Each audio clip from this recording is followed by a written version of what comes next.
Hello and welcome to Boxing Pick, the premier destination for boxing picks. My name is Hisham, and together with my partner Stephen Breadman Edwards, we will be previewing the upcoming fight between Regis Prograis and Devin Haney to see where we can find the most value. I am joined now by my partner Stephen Breadman Edwards. How are you, Stephen? Good. How are you? I'm good, thank you. This week we have Regis Prograis versus Devin Haney coming up. How do you see this matchup? Very, very intriguing. In this era, once a fighter gets over 32 or 33 and he has a bad performance, it kind of gets looked at as slippage because they only Mm-hmm. fight once every 8 or 9 months. So, in an era where you're fighting 4 or 5 times a year, an off night is not that big a deal because you can get to make up for it 3 or 4 times in that calendar year. But now, if you have an off night, it's looked at as if you may have slipped a little bit. And Regis Prograis is coming off of a poor performance. So we don't know if he's slipping at 34 or if it's just an off night. Maybe they picked the wrong guy. Maybe they didn't. Who knows? That was a very good point, Stephen. I haven't actually heard anyone else touch on this. That was very interesting. You could very well be right on that. In Regis Prograis' last fight, he fought a guy called Zorilla. I noticed that Zorilla was able to keep Regis a long way off him, using a long range and using his jab. And Regis couldn't really close the distance on him, Stephen. Not too often. No, he couldn't. It was. I think that's the reason why they picked him for this fight, because Devin has Yeah. extremely long arms for a lightweight, and I can see that's. I think that's why he was picked for this fight. To be honest with you. That's a very good point. I agree with you. They say no.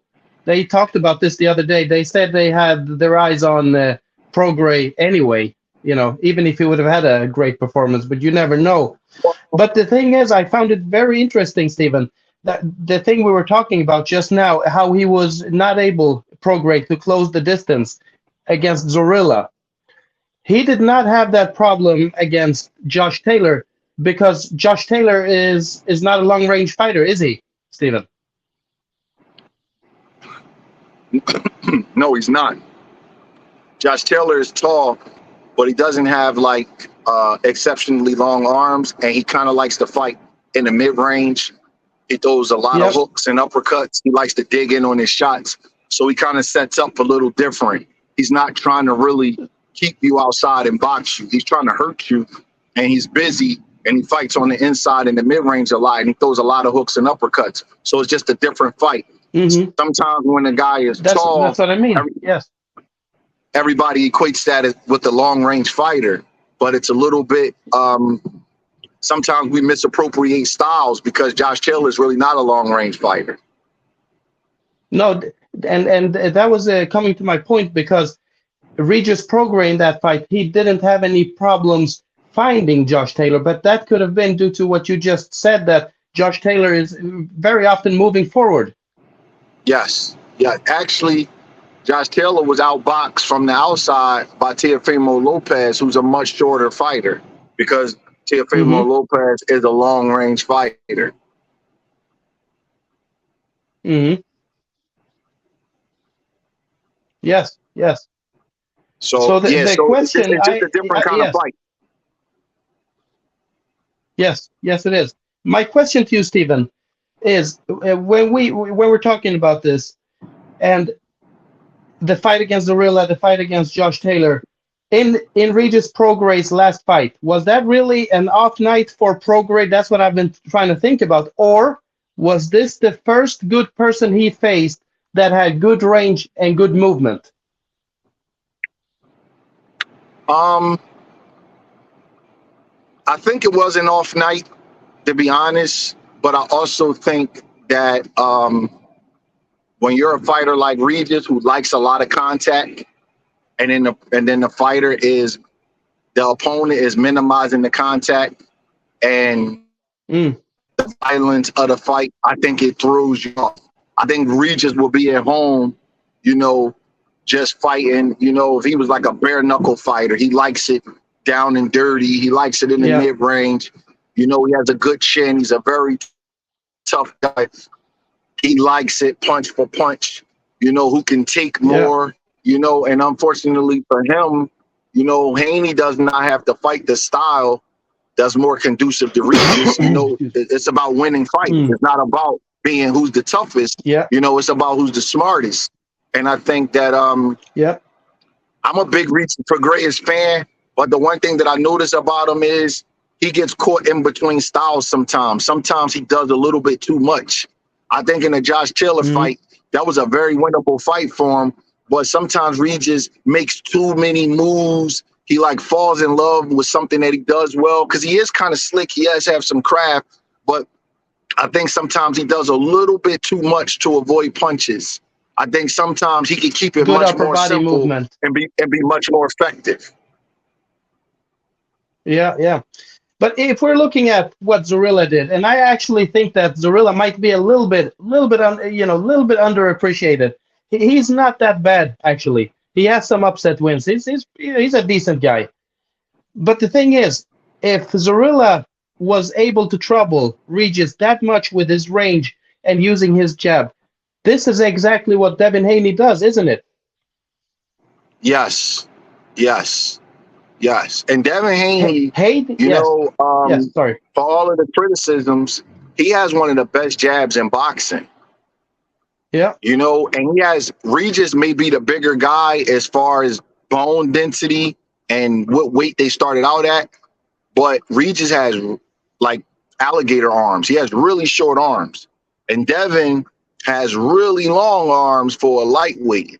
So I expect Mm-hmm. Devin to really, really be able to control Regis with his jab, you know, and I think that that's what threw Loma off.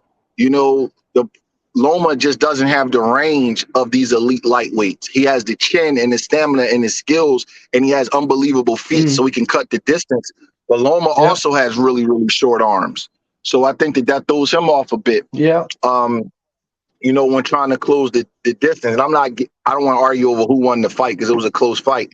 But I think that Loma has to Very give close up a fight. little bit on the outside, you know, to get to him. So I think that Devin has an advantage in this fight because he's fighting somebody, you know, similarly built to the last person he fought, which was Loma, where Regis might be a little Yeah. more bigger and powerful, but Loma has better feet. And in my opinion, he's more skilled and he's quicker. Yes, you're very right, Stephen. This is exactly, I wrote down the same thing when I was analyzing the fight the other day. I wrote that Devin Haney just dealt with Lomachenko. No matter who you think won, we agree the fight was very, very close, but he dealt with him. Lomachenko has very fast feet. He moves forward and back really, really fast, like probably faster than anybody else, right, with his feet. And Yeah. Prograis is not as fast moving in and out. He's not clumsier. He's just built differently. He No, doesn't have those fast feet. he's just a bigger man, and he doesn't have the dexterity that Loma has. Yes. And if you notice in that fight, Loma was able to hit Haney with several fast flurries, 3 or 4 punches. But this is not Regis style.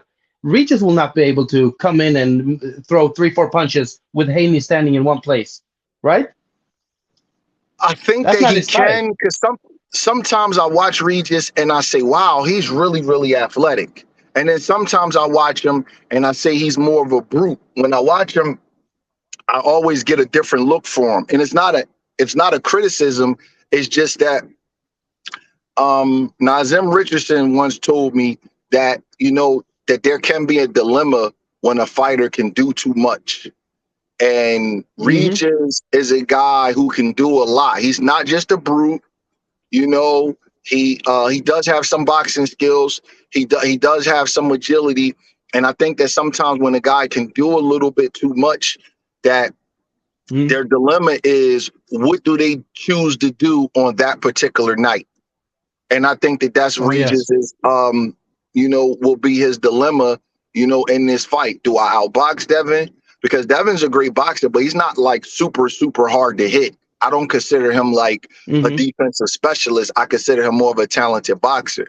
So do you Mm-hmm. choose to box him? Do you choose to brawl? Do you choose to box your way in? Do you choose to do what Marvin Hagler Yeah. did with Tommy Hearns? I think that sometimes that when you have a well-rounded fighter, that they have that their dilemma is what style do they put together on that night. It's good to be able to do more than one Mm. thing, but you also have to choose the right thing at the right time.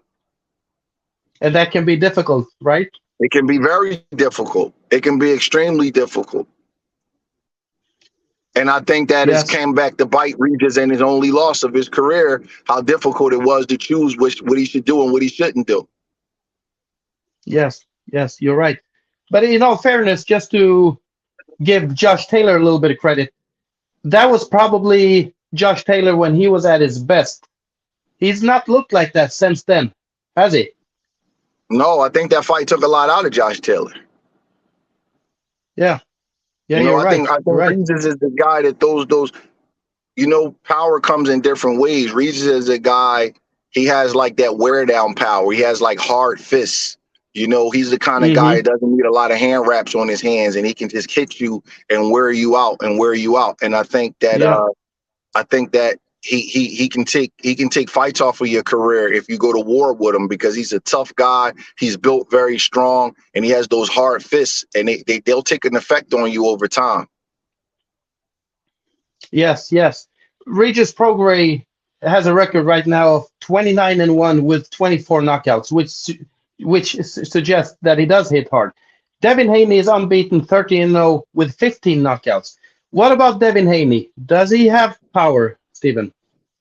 I think everybody has power to a degree. He doesn't have one punch concussive power, but I believe everybody has power to a But do you degree. buy And into the concept? Do you buy into the concept? Yeah, Stephen. Sorry to interrupt you. Just the question right in the middle. Do you believe in the concept that he's pillow fisted? Is he pillow fisted? I don't believe that. no, I don't believe that. I don't believe he's pillow fisted. I just don't believe that he's a big puncher. I just think that he's a good sharp puncher. But I think that Devin's biggest problem is that he listens to the media and he tries to punch hard. Well, he should just punch sharp Mm, and accurate. And if he wins a decision, he wins a decision. If he hits a guy on the button, then he hits him on the button.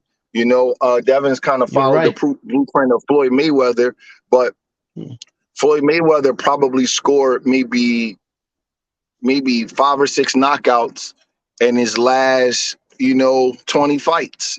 He didn't really mm, knock many guys out after 140 and 147. Like most of his biggest yep. victories are decision wins. So, Devin has Yep. to, Devin he has to accept that and come to grips with that, because what'll Yep. happen is eventually he's going to try to overpress for a knockout and he's going to get caught and he's going to be mad at himself, you know. You're right.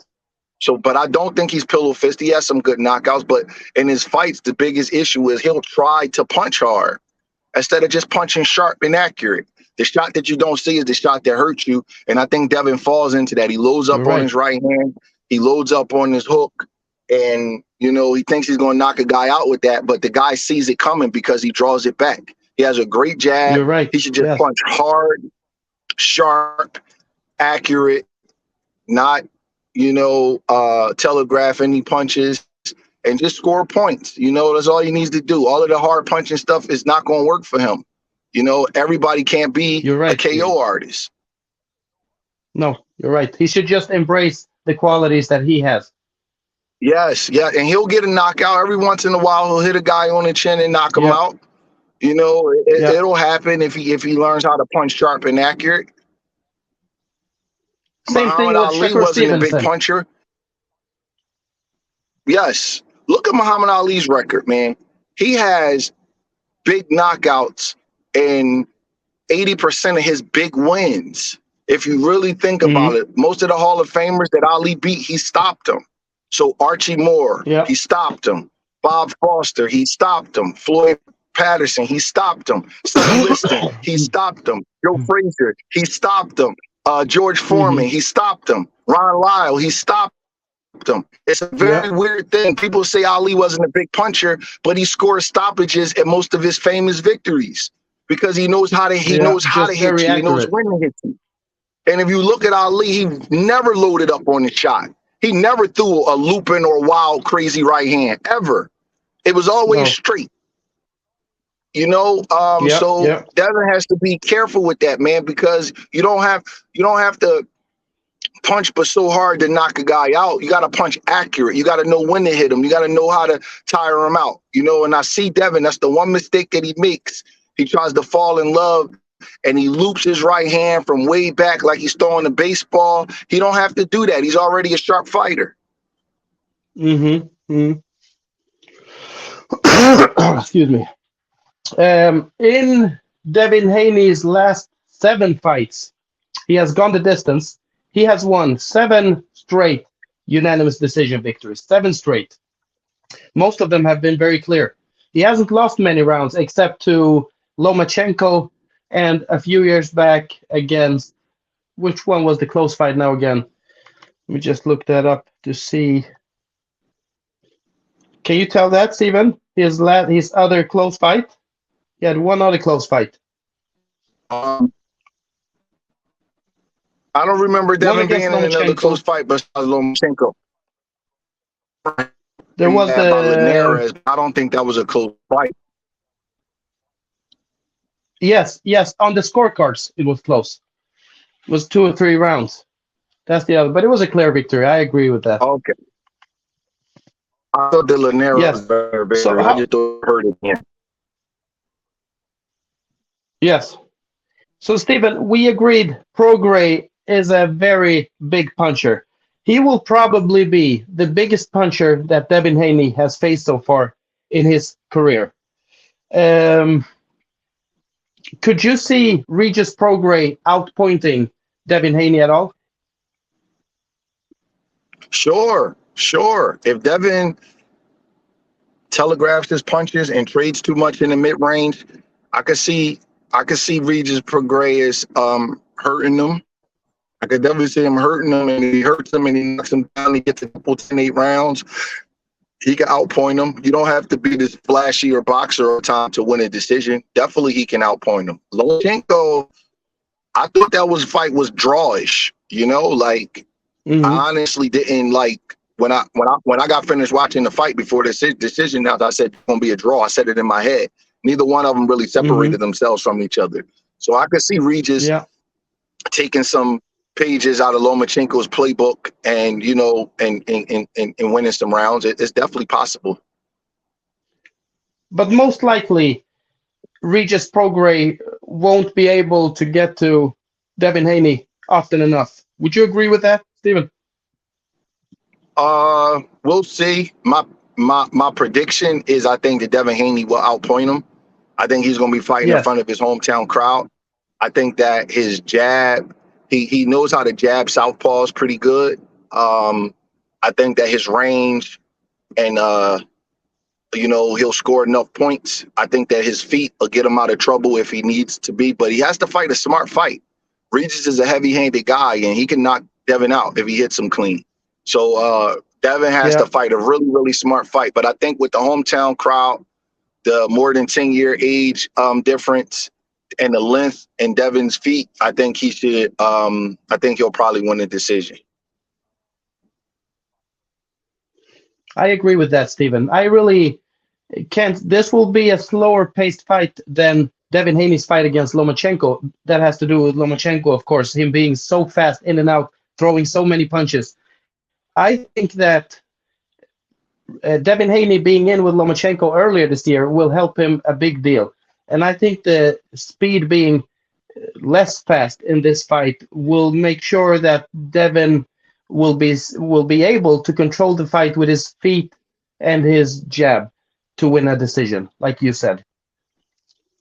Yes, I think the key to this fight is that sometimes Regis contorts himself and he puts himself out of position to counter.